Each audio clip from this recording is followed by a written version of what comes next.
Hi, everyone. Daryl, it's nice to have you on the corner once again. Thank you, Jeremy. It was Easter Sunday, this past Sunday, or today. Some groups are meeting on a Sunday.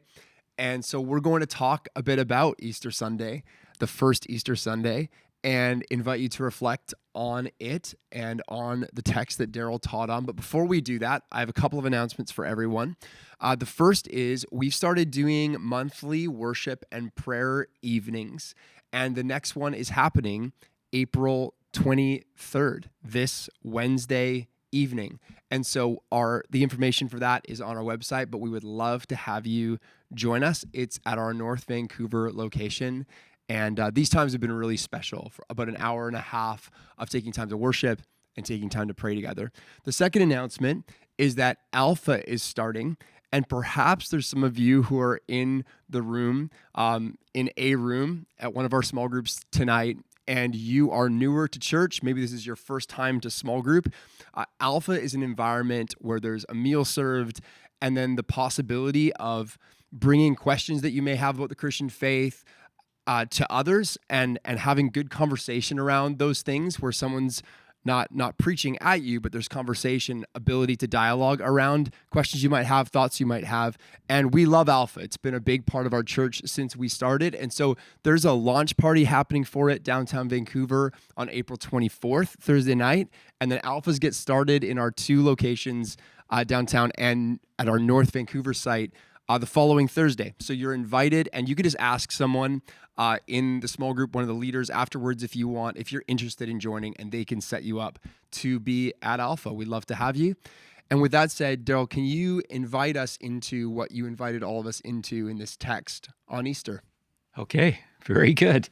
Well, one of the things I emphasized is, I reiterated, started with Christ is risen.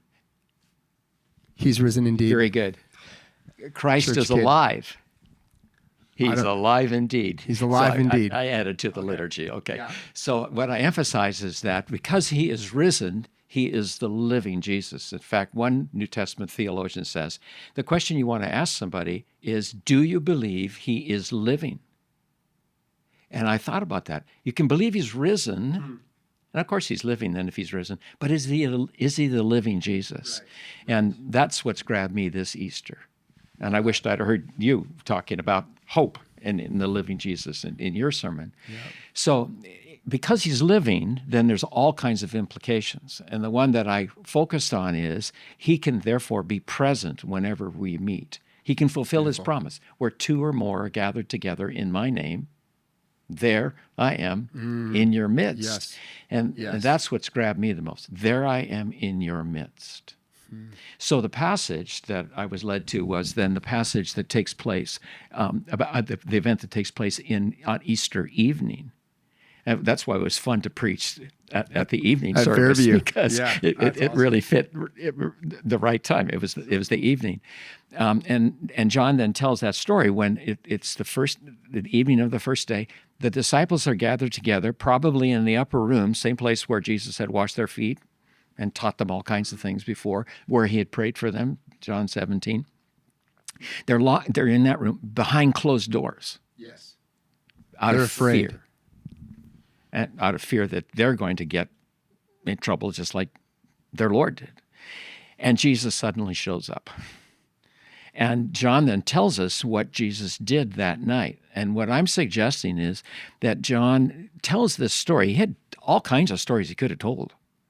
But he picked this one because he's wanting congregations to know and small groups to know that the living Jesus, when he shows up, does a whole bunch of things. Now, maybe he doesn't do all that he did in that evening the same time, but these would be pictures of what we could anticipate him doing when he shows up at our small group meeting. I love that. It's like, what can we expect him to do? Who is he like when he shows up in the room? And when he shows up, out of this passage anyway, he does 5 things. I'd love if you walked us through those 5 things. Other texts would tell us other things too, in addition to that, but let's do the 5. Let's do the 5. The first thing is he says, peace be with you. He says it twice. Peace be with you. Shalom be with you. Now, that was a normal greeting. of people in that time. So you and I can speak peace to each other, but we're probably meaning, may peace come to you from someplace and give you peace. But on the lips of Jesus, it's going to mean that he's actually making it happen. So he's speaking the peace to us that he's won through his cross. Beautiful. And shalom. And we could spend a lot of time in the Old Testament understanding what that is. For us, most of the time, peace means absence of strife, and that's true. But for the Scriptures, peace means presence of wholeness. So when you say shalom, you can feel that wholeness. Anyway, so he somehow speaks this peace to us. Yeah. Somehow, secondly, he shows us his wounds. Peace be to you. He shows them the wounds, his hands, his side. Right. Peace be to you. And I think that Jesus does that for a number of reasons, and could spend a whole sermon just on that, showing us that he is, that the living one is the one who was with us for those 3 years, the same person, and he's the one who was crucified. But I think he shows us his wounds to remind us that it's through his wounds that he can give us his peace. And actually, it's in his wounds that we find peace. I think the way I put it was, when he shows us his wounds, we know it's safe to be a broken human being in his presence. It's safe to be in here. He can take us into his wounds, and he takes our wounds into his wounds. The world is healed by his wounds. And those wounds will always be there. You read the worship scene in Revelation 5. They're still. Why is he declared worthy? Because he was slain. And Crown of Many Crowns has this line: rich wounds yet visible above, in beauty glorified. Forever. Well, the thing this will be the signature of his presence as he shows us his wounds. It's the most basic thought, but what it reminds me is it's the real Jesus. It's the real Jesus. It's the one they walked with. It's the one who died. That one. Who can sympathize with our weaknesses. He's resurrected and living forever. That's right. What comfort that brings. Absolutely. Talk about the third thing. The third thing, as the Father sent me, I send you. So Jesus is reminding us whenever we gather with him that we're on mission with him. Wow, cool. He's the sent one. And now in relationship with the sent one, we are sent ones.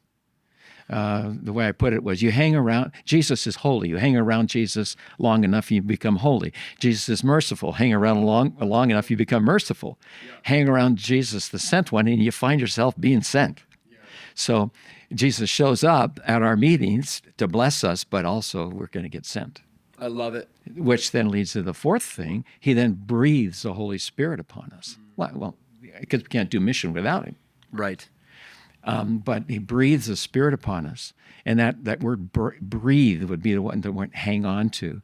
And it's referring, I think, to two Old Testament texts, Genesis 2, where God breathes his breath into the humanoid. Yeah. The picture always comes to me as Pinocchio. It's when Geppetto breathes on him that the little puppet becomes a real boy. I remember that one. Yeah, so it's been a while. It's been a while. Dates me, but Jesus then. So he's breathing his breath.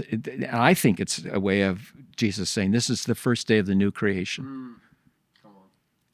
God breathed breath into the first Adam. And now the second Adam breathes breath into us. And he does that again and again and again because we need him to breathe his very life into us. The other text that I think that's referring to is Ezekiel 37, the vision of the dry bones, when the Spirit breathes on these, again, dead people and they come to life. So he does that on the first Easter. He does it every time we meet together. We've experienced that, right? Yeah.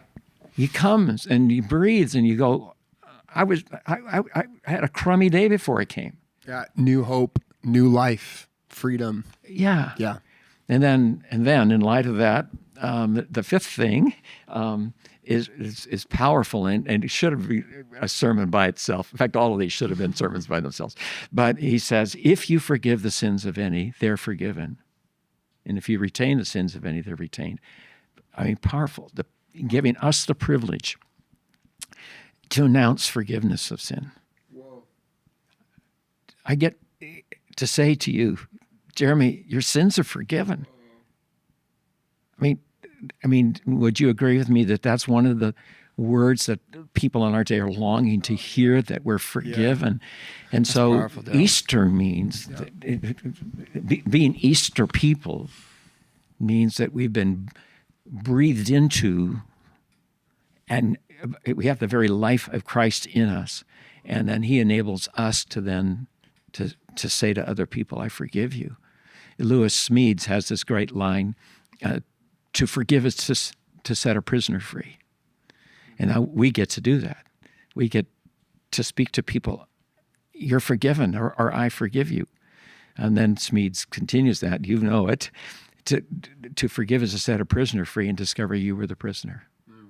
So Easter gives us the privilege of announcing that to other people, to set them free.